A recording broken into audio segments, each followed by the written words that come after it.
Every motivational poster you've ever seen told you the same thing. Winners never quit. Today, I'm making the case that's one of the most destructive lies our culture tells. And quitting the right things in the right way might actually be the kindest thing you ever do. Welcome to the Kindest Extremist Podcast. I'm your host, Shola Richards, aka Brother Teresa. I've spoken to tens of thousands of people all over the world about the importance of kindness. And I am obsessed with how we can bring more kindness into our daily lives and restore balance to a deeply unbalanced world. Every episode, I'll give you 3 practical strategies to create a kinder world, and I'll do it in 30 minutes or less. No fluff, just valuable, actionable content that you can implement in your life immediately after listening to help you actively create a kinder world. There's no time to waste. Let's dive in. What's up, my friend? Welcome back to episode 60 of the Kindest Extremist Podcast. I'm your host, Shola Richards, aka Brother Teresa.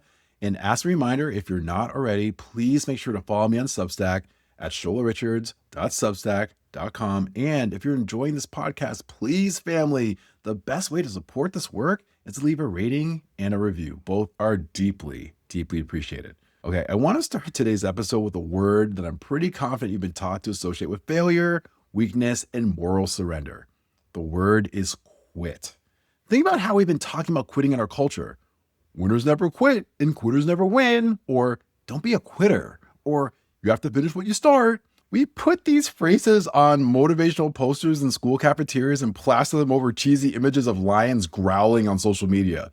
We hand them to kids like gospel. We internalize them so deeply that by the time we're adults, the act of walking away from something, anything, carries this enormous weight of shame. Like quitting is the thing that separates the strong from the weak, the committed from the cowardly, the people who make it from the people who don't. It's madness, y'all. And I'm here to make the case today that this is one of the most destructive lies that our culture tells. Now, before you grit your teeth and send me a sternly worded email about me trying to create a bunch of spineless quitters who fold at the first sign of difficulty, let me be very precise about what I am not saying here. Of course, I'm not saying that persistence doesn't matter. I'm not saying that everything gets easier if you just bail when it gets hard. I'm not saying that discomfort is a sign that you should leave. Some of the most important things of our lives, our relationships, careers, personal growth, require us to stay when every nerve in our body is screaming at us to run. In episode 48, The Necessity of Doing Hard Things, I talked at length about the necessity of doing hard things and what it takes to stay in that arena. That episode is not canceled by this one. It is the essential companion to it. What I am saying is this. There is a category of quitting that is a profound demonstration of wisdom and discernment. It is the courage to recognize that you have grown something, or that something was never right for you, or that continuing to hold on is costing you more than letting go ever could. And here is where kindness enters the picture, because you know it always does in this podcast. The refusal to quit when quitting is the right call is often not a form of strength. It is a form of fear of judgment, fear of disappointing someone, fear of losing identity that's been built around the thing that you need to leave. And living inside that fear doesn't just hurt you, it hurts the people who are counting on the most alive, most present, and most genuinely committed version of you. I want to be clear that today's episode is specifically about quitting the things that go deeper than our professional careers. We've already covered toxic jobs in episode 8 and 9. And if you haven't listened to those and you're dealing with a toxic job, I highly recommend that you do so. But this particular episode goes well beyond quitting toxic jobs. I'm talking about quitting a friendship that's been slowly draining you for years, quitting a version of yourself that you outgrew a decade ago but never had the permission to put down, quitting the story that you've been telling about who you are that no longer serves who you're becoming. That is a different and, quite frankly, way harder conversation than the job-related stuff. And I think that this is a conversation that this podcast need to have for a very, very long time. As always, family, 3 parts, 3 strategies, and a kind of world will be on the other side. Let's do this. Let me start by naming the psychological mechanism that keeps most of us stuck in the things that we should have left a long time ago. This is widely known as the sunk cost fallacy and is one of the most reliably destructive patterns in human decision-making. Here's a simple description of how it works. You've invested significant time, energy, money, or emotional capital into something, a relationship, career path, friendship, a commitment, you know what I'm talking about. And at some point, you start to realize that the thing, whatever it is, isn't working. Maybe it never worked. Maybe it worked once and stopped working. Maybe you simply changed and the thing hasn't changed with you. But instead of asking the honest question, does it make sense to continue? Your brain does something really sneaky. It asks a completely different question. It doesn't even relate to the issue. How much time and energy have I already put into this? And that question, seemingly reasonable on the surface, hijacks the decision entirely, because once you frame the choice around what you've already invested, rather than what it's continuing to actually cost you right now and what leaving might give you, you're no longer making a rational decision. You're making a loss aversion decision. And loss aversion, as researchers have found consistently, leads us to hold on to stuff that doesn't serve us for way longer than we should. The sunk cost is called sunk for a reason, because it's gone. The time, the energy, the years, they're not coming back, fam, regardless of what you choose to do next. Continuing to pour more of yourself into something that isn't working doesn't recover the sunk cost. It just adds to it. Here's a common example that happens to so many of us in middle age. Maybe you can relate to this. Let's picture a woman named Renee. Renee has been friends with the same woman since college, 22 years. And for probably the last 8 of those years, the friendship had been, in her words, exhausting in a way that I couldn't explain. Every time they got off the phone, she felt worse than before she called. The conversations were almost entirely one-directional. Her friends' crises, her friends' needs, her friends' opinions about Renee's life decisions. Renee had tried gently redirecting. She tried setting limits about how often they spoke. None of it changed the pattern. Deep down, Renee knew that she probably needed to end the friendship. Still, though, she kept saying, "But we've been friends for 22 years. Okay, it's subtle, but I really want you to notice what that sentence is doing. It's not describing the current reality of the friendship. It's invoking the sunk cost. It's saying, I've invested 22 years in this person, and walking away means admitting that those years were what exactly? Wasted? A mistake? A lie? No, it's none of those things. And this is the reframe that I suspect some of you may need too. The length of an investment does not determine its current value. 22 years of friendship can be genuinely meaningful and have reached its natural end. Both things can be true at once. The friendship that served who Renee was in her 20s may not serve who she is in her mid-40s. And that's totally okay. The sunk cost trap is at its most powerful in the places where our identity is most entangled with what we're holding on to, the long-term relationship with many years of shared history, but is currently only bringing you misery and pain. The career path you've been on for 15 years that no longer lights you up, but you stay because who would you be without it? The version of yourself as the responsible one, the selfless one, the one who always shows up for everyone, even when showing up for everyone is costing you your health? The dream that you've been chasing because your parents believed in it more than you do, and quitting would feel like you're failing them? These are the places where the sunk cost fallacy does its most insidious work. And these are the places where kindness of quitting is the most urgently needed. So here is the first kindness strategy of the episode. I want you to do what I call the quit check. Here's how this works. I want you to think about the things in your life right now that you're continuing primarily because of what you already put in, not because of what staying is genuinely giving you. Write them down. Don't filter. Don't pre-justify. Just list the things you're holding on to that, if you're really honest, you describe as exhausting, soul draining, or fundamentally misaligned with who you actually are right now. Then for each item on your list, ask 2 questions. First, if I had invested nothing in this and someone offered it to me today, this relationship, this path, this version of myself, would I still choose it? And second, what specifically am I afraid will happen if I let this go? The second question is a tough one, fam, because that's where the real work is. It's tough because the answer to this question almost never is nothing. The answer is usually something like, people think I'm a failure, or I have to admit that I was wrong, or I don't know who I am without this, or I'll disappoint someone who matters to me. Those fears are worth examining with compassion and with honesty, because some of them will contain genuine information that deserves real, thoughtful consideration. And some of them will turn out to be the voices of other people's expectations that you have been probably mistaking for your own values. The quit check is not a permission slip to impulsively abandon everything that's difficult. It's a tool for honest discernment, for telling the difference between the hard things we're staying for and the heavy things we've been carrying out of fear. Okay, let's say you've done the quit check and you have a clear-eyed answer. Yes, this is something that I need to leave. The next thing that usually happens is not relief. Man, I wish it was relief, but I can tell you confidently it's not. Typically, the next stage in this process is usually grief.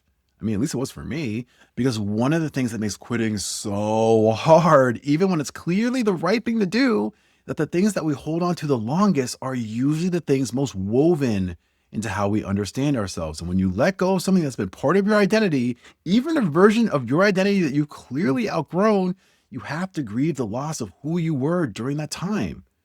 I hope this makes sense because this is something that does not get talked about nearly enough in conversations about change and transition. We talk about the practical logistics of leaving. We talk about the courage it takes to walk away. What we talk about far less is the identity crisis that often follows even the most clearly right decision. Let me get personal here and talk about something I've never fully addressed on this podcast. So, for many years, I defined myself almost entirely by my professional identity. I was a speaker, a trainer, a coach, an author. I worked so hard to build that multi-hyphenate identity that has become not just what I did, but who I was. Shola Richards, the guy who teaches people to be kinder at work in any way possible. That was me.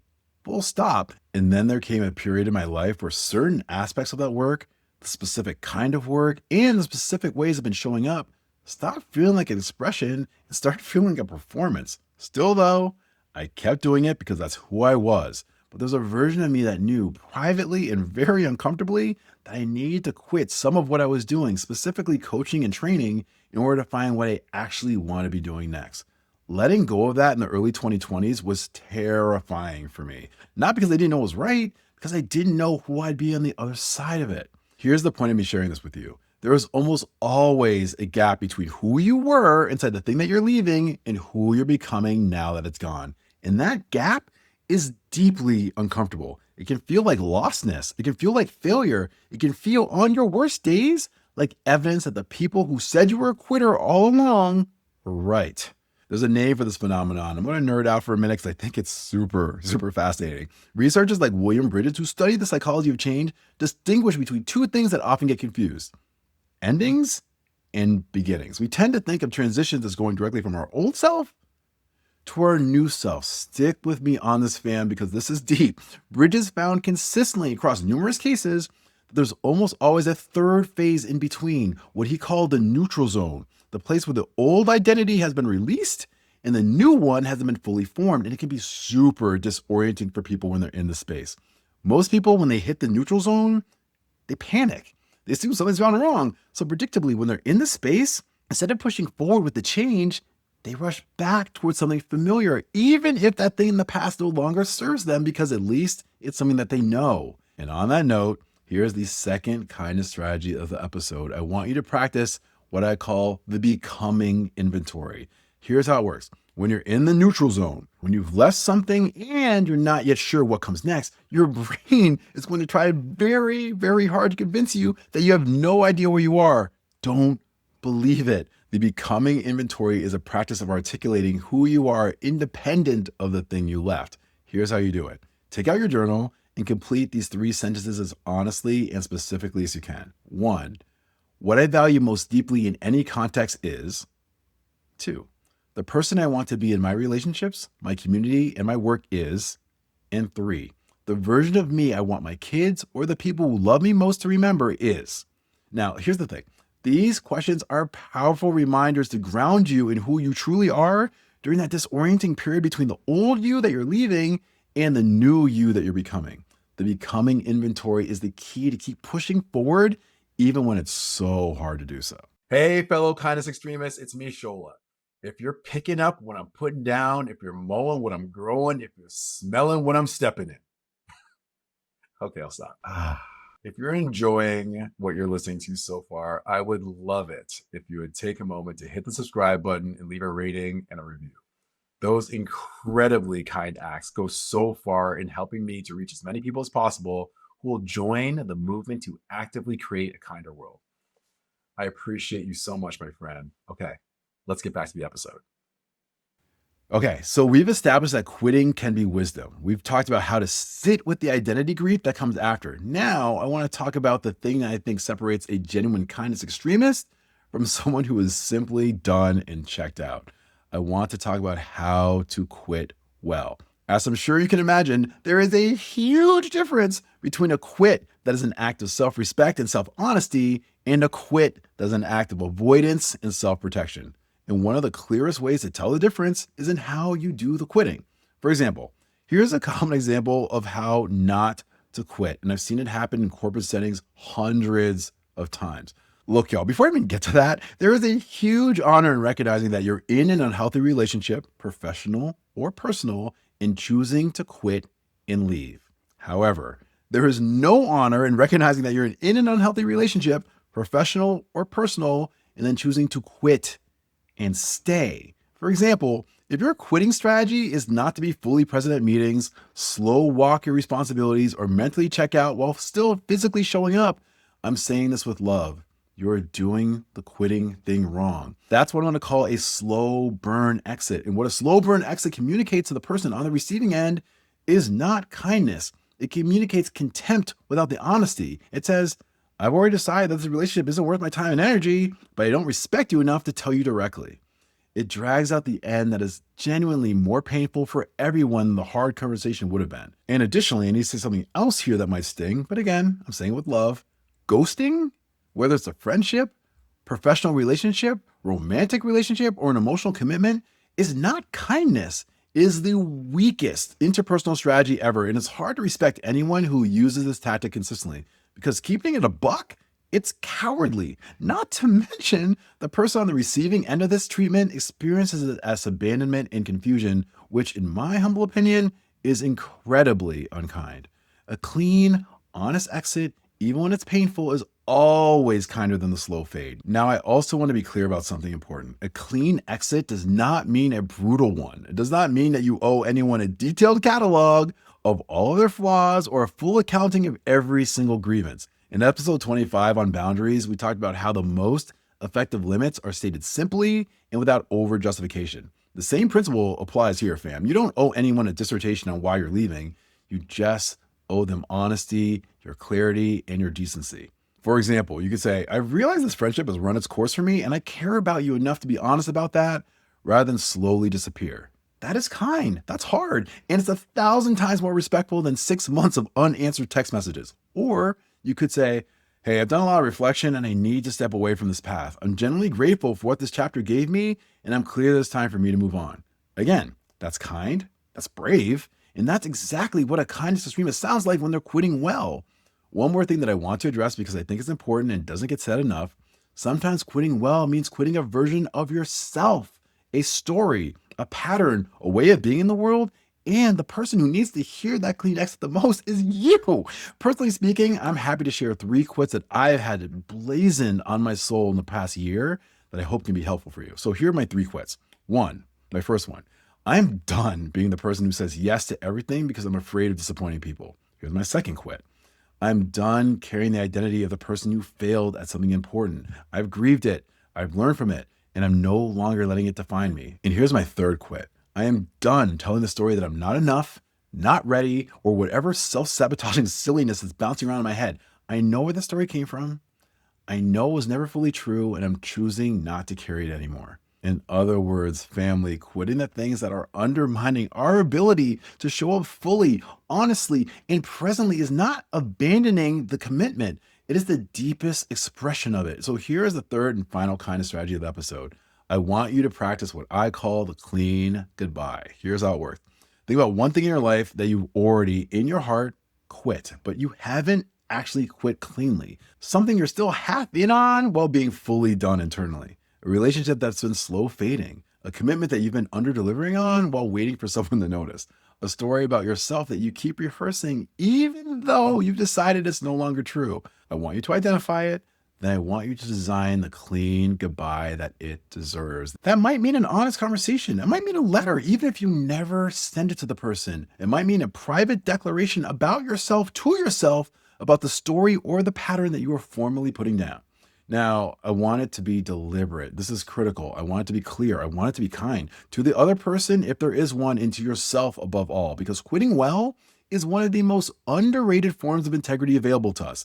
It says, I respect you enough and I respect myself enough to tell the truth. I'm not going to pretend, perform, or slowly evaporate. I'm going to look you dead in the eye or look myself in the eye in a mirror and say, this is where we part ways. And I'm going to do it with as much honesty and as much grace as I can bring. That is not weakness. That is not failure. That is the courage that most people never, ever find. All right, my friend, let's bring this home. Today, we made the case for something that our culture has been calling a character flaw for as long as most of us can remember. We made the case that quitting the right things for the right reasons in the right way is not weakness. It is wisdom. It is discernment. And done well, it is one of the most genuine acts of kindness available to us. In part 1, we named the sunk cost trap, the psychological trap that keeps us investing in things that stop working because of what we already put in rather than what continuing will actually give us. We introduced the quit list, a clear-eyed inventory of what you're holding on to and what is actually costing you and what specifically you're afraid will happen if you let it go. In part 2, we got honest about the identity grief that follows even the most clearly right exit, the disorienting neutral zone between who you were inside the thing you left and who you are now becoming. And we built the becoming inventory, a set of questions designed to help find who you are underneath the roles, titles, and stories that you've been organizing your entire life around. In part 3, we talk about what separates a courageous quit from an avoidant one, the quality of the quit itself. And we committed to the clean goodbye, designing a deliberate, honest, kind exit for the thing you've already quit in your heart, but haven't yet left with integrity. I want to close with something that I think is the heart of this entire episode. Every time you stay in something you know isn't right for you, not because you're not genuinely committed, not because you're not doing the hard work of growth, because you're afraid of what quitting says about you, you're making a decision, a daily decision to be less alive, less honest, less present, and less of yourself. And the world does not need a smaller version of you. The world desperately needs you to be more. The kindness of quitting is this: when you have the courage to walk away from what no longer serves you, you make space for what actually does. You free yourself up to show up fully, not performing a commitment that you've already abandoned internally, not maintaining a version of yourself that you've already outgrown, but you're doing something that's going to ensure that you are presently and courageously here. This is what the people in your life deserve from you. That is what the work you're here to do deserves from you. And it is absolutely, unquestionably what you deserve from yourself. Quitting the right things is not giving up, family. It is making room for the things in your life that truly matter. This is your host, Shola Richards, aka Brother Teresa, and you now know that kindness can't be weak because you just experienced the strength of the Kindest Extremist podcast. Until next time, my friend, the journey to a kinder world continues. Thank you for listening to the Kindest Extremist podcast. I really hope that you enjoyed this episode. And I have one favor to ask. If you could kindly hit the subscribe button, leave a rating and a review, not only would that be incredibly kind, but by doing so, you're actively playing a role in growing this movement and ideally getting us one step closer to creating a kinder world. Hope to see you next week for another episode of the Kindness Extremist podcast. Bye for now.